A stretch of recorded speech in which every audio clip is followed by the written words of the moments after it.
My name is Jeffrey Vallance, and I make all kinds of weird stuff. People have asked me whether what I do is classified as high art or low art, and I think it's off the charts. It's like neither one. Sometimes it's not even art. I think he's an extraordinarily significant conceptual artist. Every artist has to create their own world.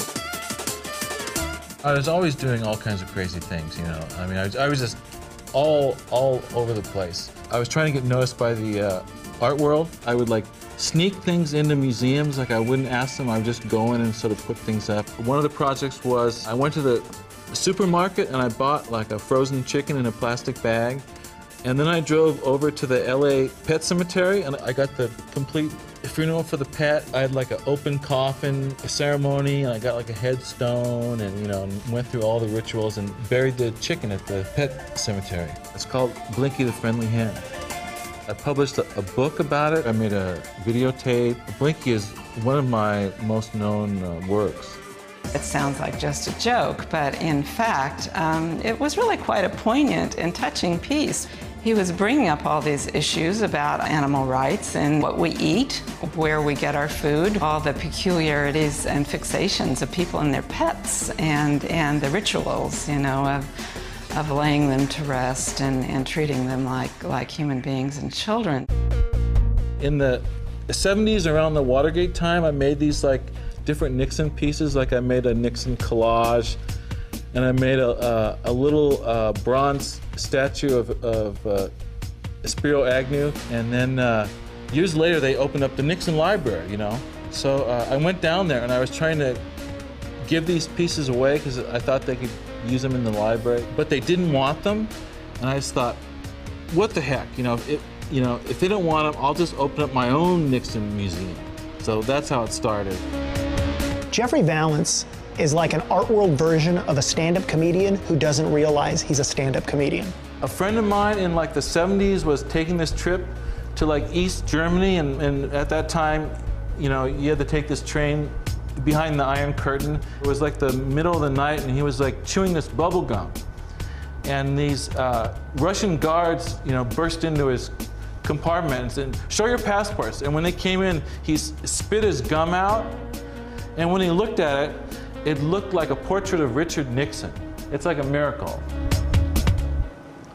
I travel around the world and I infiltrate into these different institutions, whether it's the Richard Nixon Museum or the King of Tonga or pet cemeteries or the President of Iceland. I like to get on the inside of these institutions and kind of push them as far as I can go. Jeffrey Vallance is the art world's equivalent of a reporter at large who investigates all sorts of things and reports back in the form of very often elaborate installations that mix deadpan humor with a childlike wisdom.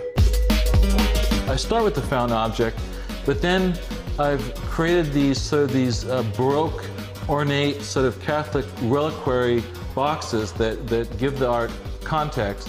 And also, I've written little stories that go along with each piece, because if you just look at the piece, it looks like nothing. I mean, it could be a piece of trash. Then hopefully, if you read the story, it becomes more fantastic and brings it to the level of art. I mean, Jeffrey finds these objects. He has these stories. He really fine-tunes them to the point where they're so beautifully done. They're just incredible concept. It's just 110% all the way along the line. I like you.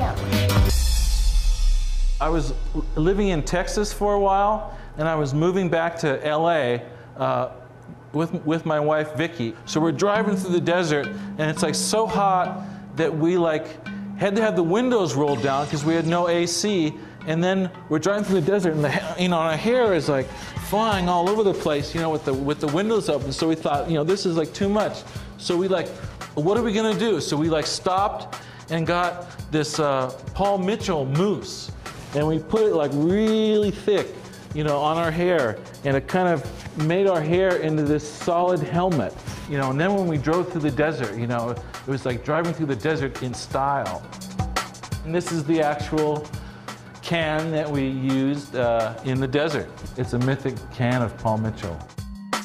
Everything I do in life is like an extended performance piece.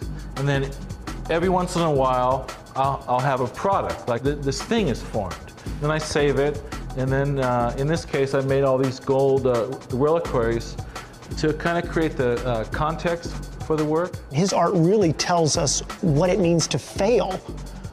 That's what his art is about, but I don't think he knows it.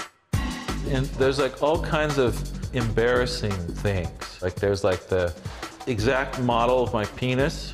And it's like the stupidest thing. It's like so embarrassing. It's like it's never what you would like put in a show. And that's why I put it in, because it's like it's so wrong and embarrassing. But I'm hoping that through these things, that somehow will give people a real interesting experience, because it's like it's pushing him this way, it's pushing him that way. It's an interesting process as you're viewing Jeffrey Valance's work to have this kind of gauntlet of different emotions, at least for me. It's strange, it's like I'm observing myself, looking at the art, thinking, I should be offended. Why am I offended? Why am I so attached to an object? You know, that's not my beliefs.